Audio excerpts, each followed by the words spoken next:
بسم اللہ الرحمن الرحیم۔ السلام علیکم اسٹوڈنٹ، لاسٹ ویڈیو میں نے اسلامک اسٹڈیز سیکنڈ ایئر کی جو میں نے آپ کو 1 سے لے کے 8 تک سوالات کی وضاحت کر دی تھی، اب میں اس ویڈیو میں آپ کو مزید آگے سوال بتا رہا ہوں، آپ ان کو بھی دیکھیں، واچ کریں، انشاءاللہ آپ کی سمجھ میں سب آ جائے گا اور آپ ایزی پیپر دے کے آ سکتے ہیں انشاءاللہ، بڑے ہائی فائی نمبر آئیں گے انشاءاللہ۔ اللہ تعالیٰ سے میری دعا ہے کہ اللہ تعالیٰ آپ کو اچھے نمبروں سے کامیاب کرے، آمین۔ سوال نمبر 9 دیکھیں بھائی، 1 سے لے کے 8 تک تو میں آپ کو لاسٹ ویڈیو میں کرا چکا ہوں نا۔ سوال نمبر 9 ہے، واقع ذبح بکرا بیان کیجئے۔ بکرا بیٹا کہتے ہیں گائے کو، اور ذبح مانے ذبح کرنے سے نکلا ہے، تو یہاں پر جو ہے گائے کی وہ جو ذبح کیا گیا تھا اس کا واقعہ بیان کرنا ہے آپ نے۔ بنی اسرائیل میں ایک شخص کا ناحق قتل ہو گیا، لوگ مدعی بن کر حضرت موسیٰ علیہ السلام کے پاس آئے۔ حضرت موسیٰ علیہ السلام نے معاملے کی تحقیق کری، لیکن صحیح قاتل کا پتہ ہی نہیں چل سکا۔ پھر اللہ تعالیٰ نے کچھ امور جو پوشیدہ تھے ان کو ظاہر کرنے کے لیے حضرت موسیٰ سے کہا کہ اپنی قوم سے کہو کہ وہ ایک گائے کو ذبح کرے۔ قوم نے جب یہ سنا تو بجائے تعمیل کرنے کو الٹا مذاق اڑانے لگے اور حضرت موسیٰ سے کہا کہ آپ ہم سے مذاق کرتے ہیں۔ موسیٰ علیہ السلام نے ان سے کہا، خدا کی پناہ میں تم سے مذاق کروں، میں جاہل لوگوں میں سے نہیں ہوں، یہ اللہ کا حکم ہے، ٹھیک ہے نا۔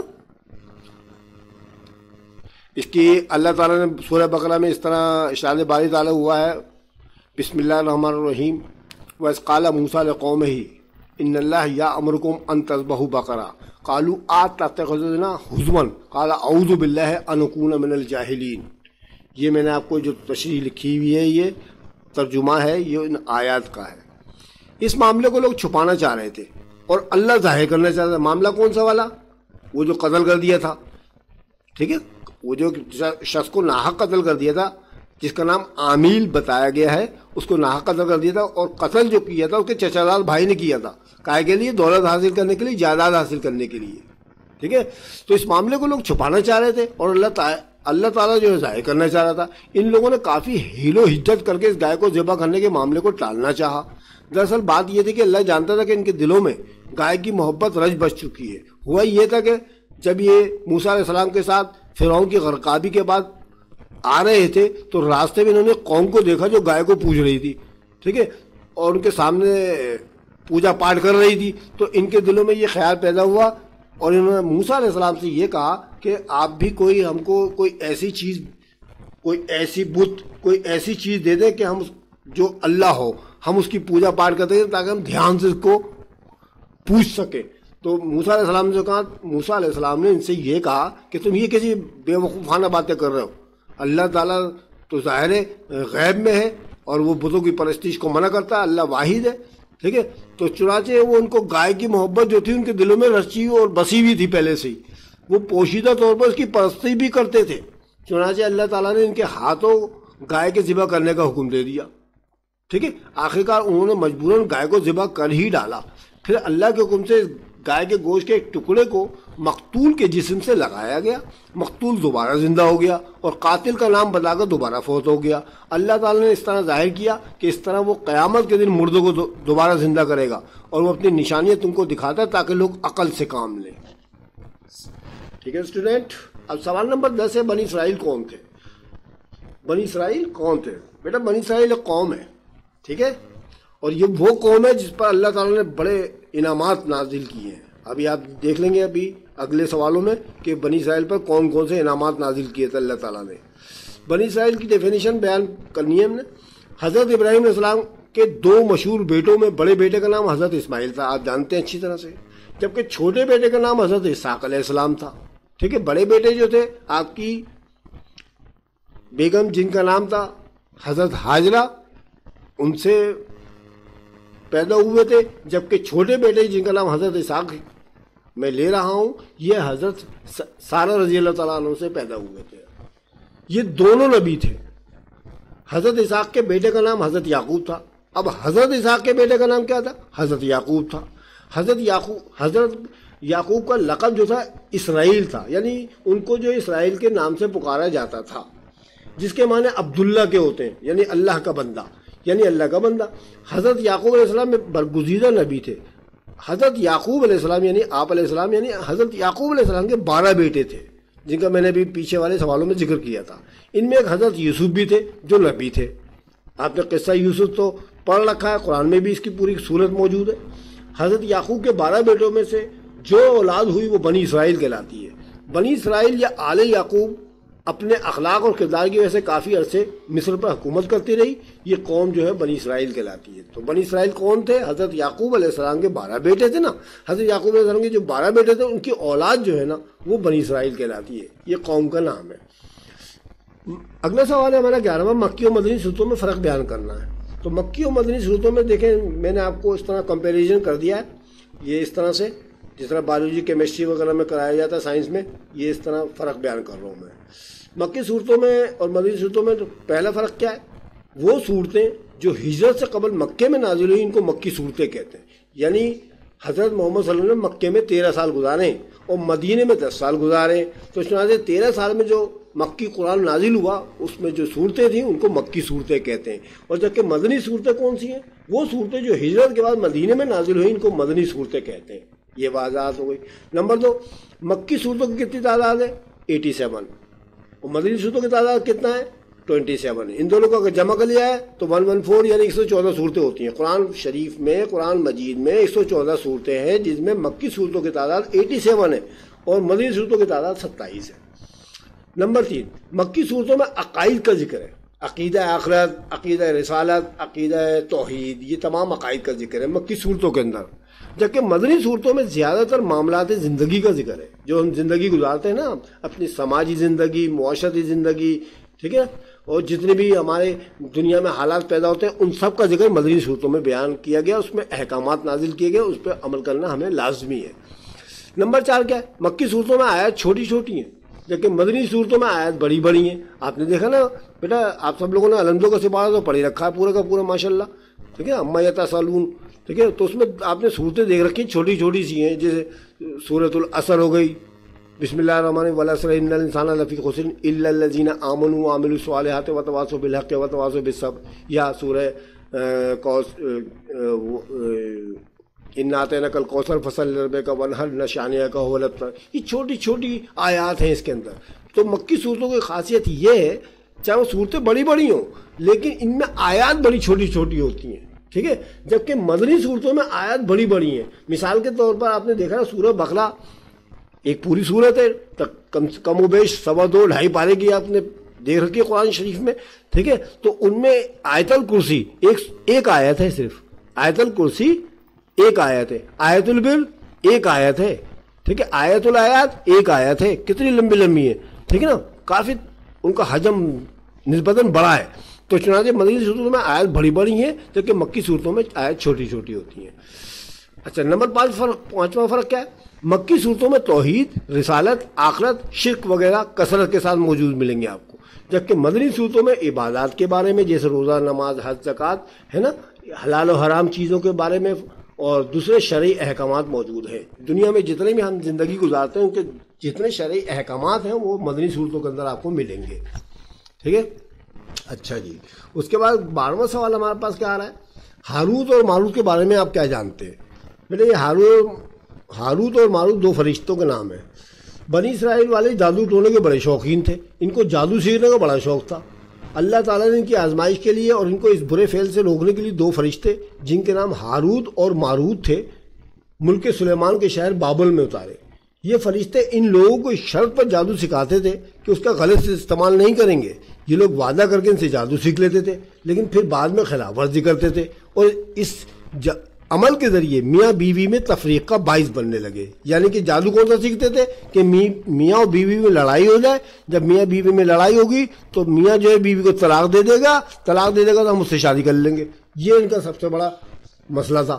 واضح رہے کہ اللہ تعالیٰ نے ان کی آزمائش کے لیے ان فرشتوں کو اتارا تھا. ان کی اس آزمائش کے بعد ان پر عذاب الہی نازل ہو گیا، ٹھیک ہے. اس کے بعد اگلا نمبر ہے 13واں سوال ہے واقعہ سبت بیان کریں. سبت کہتے ہیں بیٹا ہفتے کے دن کو، ٹھیک ہے. واقعہ سبت یعنی ہفتے کے دن کا واقعہ بیان کرنا ہے آپ نے. واقعہ سبت، بنی اسرائیل مچھلیوں کا شکار کرتے تھے. وہ بطور خوراک کے علاوہ ان کی تجارت بھی کرتے تھے. اللہ تعالیٰ نے ان کی آزمائش کے لیے ہفتے کا دن ان کی عبادت کے لیے مقرر کر دیا، جس طرح مسلمانوں کے لیے جمعے کا دن منتخب کیا. بیٹا ہم لوگ سب کے سب مسلمان ہیں نا، تو جمعے کا دن ہمارے لیے منتخب کر دیا گیا. اس میں ہم جمعے کی نماز اسپیشل پڑھتے ہیں، ٹھیک ہے، ظہر کی نماز نہیں پڑھی جاتی، اس میں جمعے کی نماز پڑھی جاتی ہے۔ اسی طرح ان لوگوں کے لیے ہفتے کا دن مقرر کر دیا تھا۔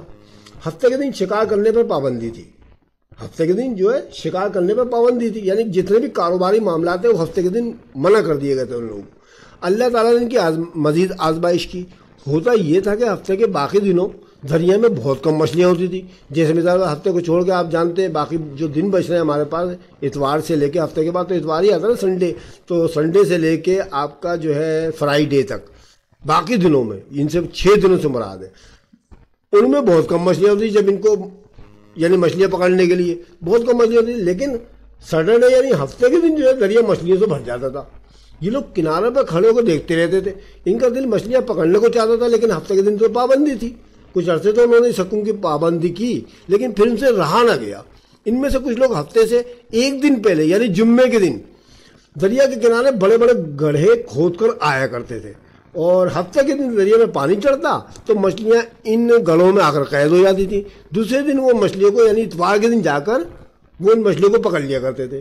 ان کے علماء نے ان کو منع کیا، ان کے جو موجودہ نبی تھے انہوں نے بھی ان کو منع کیا کہ یہ عمل درست نہیں ہے، یہ تو خلاف ورزی کر رہے ہیں آپ لوگ، لیکن وہ نہ مانے اور اپنے اس عمل میں بڑھتے ہی چلے گئے۔ پھر آخرکار عذاب الہی نے ان کو آ لیا اور یہ نافرمان لوگ ذلیل بندروں کی شکل میں تبدیل ہو گئے اور 3 دن بعد ہلاک کر دیے گئے، اور ان کو نشان عبرت بنا دیا گیا تاکہ وہ لوگ جو اللہ کی نافرمانی کرتے ہیں ان کو عبرت حاصل ہو اور وہ تائب ہو کر یعنی توبہ کر کے اللہ کی نافرمانی نہ کرے۔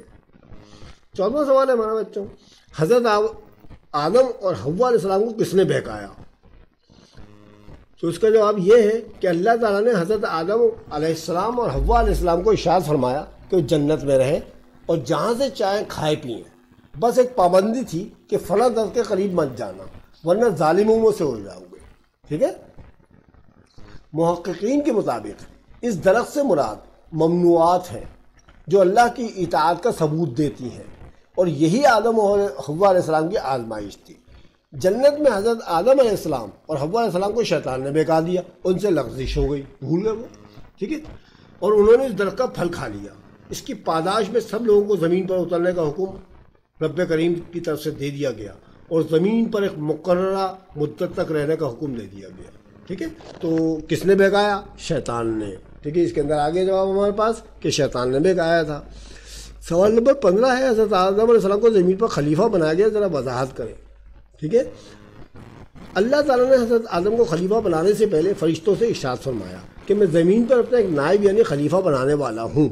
فرشتے حضرت آدم علیہ السلام کی تخلیق کے وقت سے ہی گو مگو کی حالت میں تھے، ٹھیک ہے، کہ ان گنت ملائکہ یعنی اتنے کثیر تعداد میں تو اللہ تعالیٰ نے ملائکہ پیدا کر رکھے ہیں، اور جن بھی بنا رکھے ہیں، یعنی جنوں کی موجودگی کے باوجود اللہ تعالیٰ کیا تخلیق کر رہا ہے۔ اب جو ہی اللہ تعالیٰ نے اپنا منشا یعنی ارادہ فرشتوں کے سامنے بیان کیا تو فرشتوں نے اپنے علم کے مطابق سوال جواب کرنا شروع کر دیے۔ یہاں یہ بات واضح ہے کہ فرشتوں کی اس بات میں کہیں بھی بے ادبی کا پہلو نہیں نکلتا ہے، بلکہ ان کے سوالات ان کی کم علمیت پر مہر ثبت کر رہے تھے، ٹھیک ہے، ان کے اتنا علم نہ تھا۔ سوال نمبر آخری ہمارا 16واں، بنی اسرائیل نے من و سلوہ کے بدلے میں کیا مانگا؟ ٹھیک ہے، بنی اسرائیل نے من و سلوہ کے بدلے میں کیا مانگا؟ تو مقام طیا یعنی وادی سینا میں بنی اسرائیل من و سلوہ کھاتے کھاتے تھک گئے، یہ چیزیں کھا کھا کر ان کے دل بھر گئے، چنانچہ وہ حضرت موسیٰ علیہ السلام کے پاس آئے، ان سے کہا کہ اے موسیٰ اب ہم سے یہ چیزیں نہیں کھائی جاتی، اپنے رب سے دعا کر کہ وہ زمین سے ہمارے لیے پیاز، سبزی، ککڑی، لہسن، دالیں نکالے تاکہ ہمیں ان کو کھانے میں مزہ آئے، ٹھیک ہے۔ موسیٰ علیہ السلام نے ان سے کہا کہ تم کتنے ناشکرے لوگ ہو کہ ایک اچھی چیز کو چھوڑ کر ناقص چیزیں مانگ رہے ہو۔ من و سلوہ کے لیے تمہیں کوئی محنت بھی نہیں کرنی پڑتی، جو چیزیں تم طلب کر رہے ہو اس کے لیے تم کو محنت کرنی پڑے گی، یعنی کھیتی باڑی کرنی پڑے گی، زراعت کرنی پڑے گی، پس تم زمین پر جاؤ اترو اور زراعت کا کام کرو، تم کو تمہاری چیزیں جو طلب کر رہے ہو مل جائیں گی، ٹھیک ہے۔ تو انہوں نے من و سلوہ کے بدلے میں کیا کیا چیز مانگی تھی؟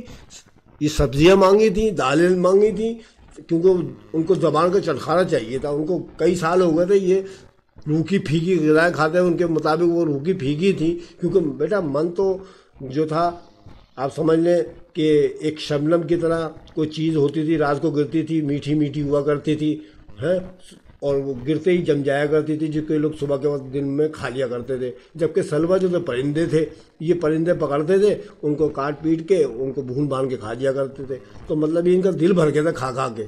یہ تو فطرت ہے انسانی کہ اگر ہم بھی کو روزانہ، جیسے مثال کے طور پر مرغی کا گوشت روزانہ ہمیں دیتا رہے تو ہمارا بھی دل مرغی کا گوشت کھاتے کھاتے بڑھ جائے گا. پھر ہمارا دل چاہے گا کہ ہم کچھ دال وال کھائیں یا سبزی کھائیں. اس طرح ان کے اندر بھی فطرت کے مطابق یہی جذبہ پیدا ہوا تھا. ٹھیک ہے. تو یہ بنی اسرائیل کا مطالبہ کیا تھا کہ ان کو سبزیاں دی جائیں اور دالیں دی جائیں تاکہ ان کو کھانے میں مزہ آئے. یعنی زبان ان کی چٹخارے مانگ رہی تھی، یہ مطلب ہے اس کا. ٹھیک ہے بچوں. تو چنانچہ یہ میں نے آپ کو 8 سوال آج بھی کرا دیے. آپ ان کو دیکھیے گا، ان کو واچ کیجیے گا. میں اللہ تعالیٰ سے دعا کرتا ہوں کہ اگر مجھ سے کوئی غلطی ہوئی اس کو سمجھانے میں، پڑھنے میں، تو اللہ تعالیٰ مجھے معاف فرمائے. اگر آپ کو میری ویڈیو اچھی لگی ہو تو اس کو لائک کریں، اپنے دوستوں کو شیئر کریں. ٹھیک ہے. اگر کسی بچے نے سبسکرائب نہیں کیا تو سبسکرائب کر لیں. اور میں آپ کو یہ بات بتانا چاہتا ہوں کہ میں نے قرآنی قصوں پر مشتمل اردو اسٹوریز کے نام سے، رفعت وائس کے نام سے ویڈیو اپلوڈ کرنی شروع کر دی ہیں، جن میں قرآنی قصے بیان کیے جا رہے ہیں. پرانی قوموں کے قصے ہیں اس کے اندر. آپ کی معلومات میں اضافہ ہو سکتا ہے، تو آپ کو چاہیے کہ آپ جو ہے ان ویڈیوز کو بھی دیکھیں تاکہ ہماری حوصلہ افزائی ہو. ٹھیک ہے. مجھے امید ہے کہ آپ میری ان ویڈیوز کو بھی دیکھیں گے. انشاءاللہ آپ کے علم میں اضافہ ہی ہوگا. ٹھیک ہے. انشاءاللہ اگلی ویڈیو میں پھر آپ سے ملاقات ہوگی. تب تک کے لیے خدا حافظ.